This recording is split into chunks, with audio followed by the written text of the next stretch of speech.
Hello dear students, Essence English Study Era में आपका स्वागत है। आज का टॉपिक यूपी बोर्ड के अंतर्गत क्लास 10th के इंग्लिश पोएट्री के पोएम द शाम ऑफ लाइफ से संबंधित है, जो कि सेकेंड लेसन है। आइए इसके स्टेंजा को समझने से पहले इसके बैकग्राउंड अर्थात इसके पृष्ठभूमि के बारे में समझते हैं। इस पोएम में कवि ने जीवन के वास्तविक लक्ष्य को परिलक्षित किया है। वह जीवन को भिन्न भिन्न उद्देश्यों से वर्णित किया है। यह पोएम एक जीवन से संबंधित मुख्य लक्ष्यों को उद्वेलित करने वाला भजन अर्थात जीवन के अपूर्व रहस्यों को व्याख्यात करने वाला गीत है। इसमें कवि सामिष्ट अर्थात बाइबिल के उपासकों के विचारों से सहमत नहीं है, जो कि जीवन के धार्मिक प्रवृत्ति का व्याख्यान करते हैं। कवि जीवन के भौतिकतावाद पर अपना विचार प्रस्तुत किया है। अतः जीवन के भौतिक एवं दृश्यत लक्ष्यों को जानने के लिए पोएम के स्टैंजा को अच्छी तरह समझते हैं और देखते हैं कि H.W. लॉन्गफेलो ने जीवन के बारे में, वास्तविक जीवन के बारे में क्या क्या विचारधाराएं प्रस्तुत की हैं। Life is real, life is earnest. देखिए यहाँ पे मार्क ऑफ एक्सक्लामेशन लगा हुआ है। तो यहाँ पे जो कवि हैं ये एक प्रभावशाली ढंग से बोल रहे हैं या ये वर्णन कर रहे हैं। Life is real, life is earnest and the grave is not its goal. Dust thou art to dust returnest is not spoken of the soul. Life is real, life जो है, जीवन जो है, ये क्या है? ये वास्तविक है, सत्य है। लाइफ इज अर्नेस्ट, और लाइफ जो है सच्चा है या दृढ़ संकल्प वाला होता है। And the grave is not its goal, और केवल ग्रेव मीन्स होता है कब्र, केवल कब्र में चले जाना इसका लक्ष्य नहीं होता है। मीन्स ये हो गया कि केवल मर जाना ही इसका लक्ष्य नहीं होता है। Dust thou art to dust returnest. देखिए, डस्ट दाउ आर्ट, जो धूल या जो मिट्टी है, दाउ आर्ट, और जो तुम्हारी, दाउ मीन्स होता तुम्हारा, दाउ मीन्स तुम, ये जो तुम्हारी कला है अर्थात जो तुम्हारी आकृति बनी हुई है, टू डस्ट रिटर्नेस्ट, उसी में क्या हो जाएगा? मिल जाएगा। Is not spoken of the soul, is not, यह नहीं कहा जाता है किसके बारे में? आत्मा के बारे में नहीं कहा जाता है।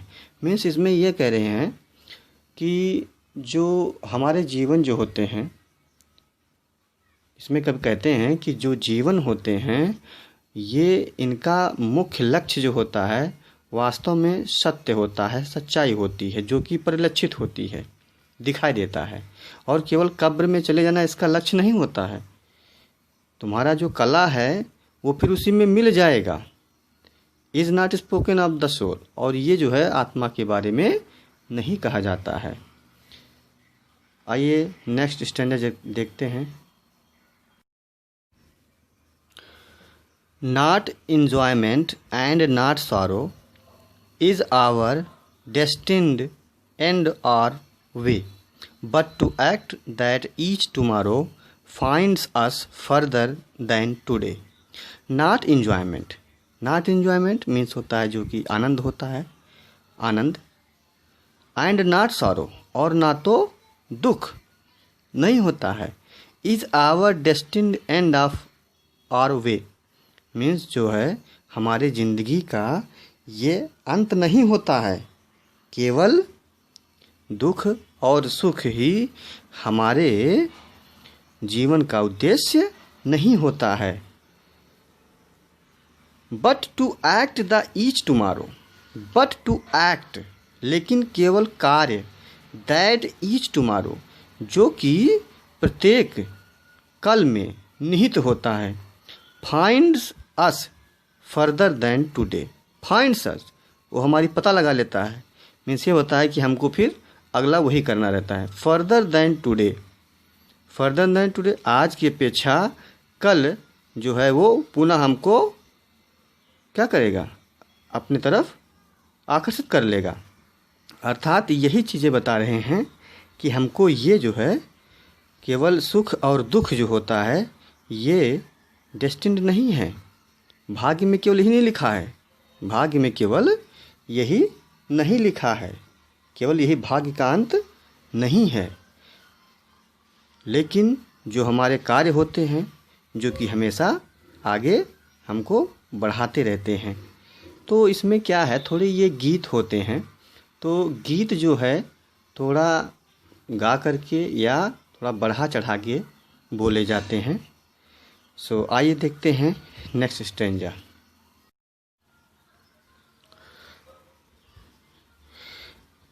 In the words broad field of battle, in the bivouac of life, be not like dumb driven cattle, be a hero in the strife.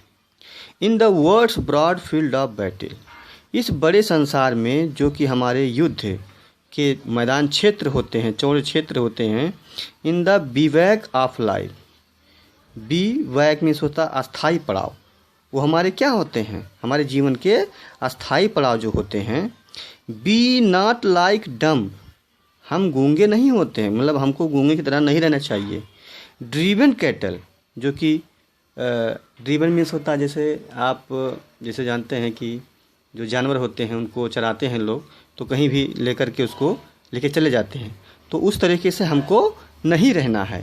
B a hero in the street, be बनो a hero, एक main जो अभिनय करने वाला होता है वीर, यहाँ पे वीर मान लेंगे, बहादुर बनो। बी ए वीर in the street, street means संघर्ष, संघर्ष में क्या बनो, एक वीर बनो। कहने का मतलब एक ऐसा योद्धा बनो जो कि अपने मर्जी से, अपने इच्छाओं से चलता हो और जो जीवन में, अपने जीवन में जो उसका अस्थाई पड़ाव है उसको प्राप्त करो। Let us then be up and doing with a heart for any fate, still achieving, still pursuing, learn to labour and to wait. Let us then, तब हम आओ, be up, be up means जिसे बनाना होता है और कह सकते हैं कि कोई चीज़ जगाना भी, तो एंड डूइंग और करें, बनाएं और करें, मतलब जागें और करें। With a heart for any fate, with a heart, हृदय से करें, कोई कार्य जो है हृदय से करें। फॉर एनी फेट मतलब किसी भाग्य पर, अर्थात कोई भी कैसा भी भाग्य हो, भाग्य की चिंता ना करें। Still achieving, still pursuing, still achieving मतलब लगातार पाते हुए, स्टिल परसुइंग और लगातार करते हुए। Learn to labour and to wait, learn में सीखें, टू लेबर परिश्रम करना, एंड टू वेट और प्रतीक्षा करना। मीन्स ये हो गया कि इसमें कभी ये कहते हैं कि भाग्य की चिंता किए हुए बिना कोई भी कार्य हो जो भी आपको भविष्य में आगे ले जाए, उसको अपने दिल से करिए और कार्य करते रहिए और इसके जो फल परिणाम होते हैं उसको पाते रहिए।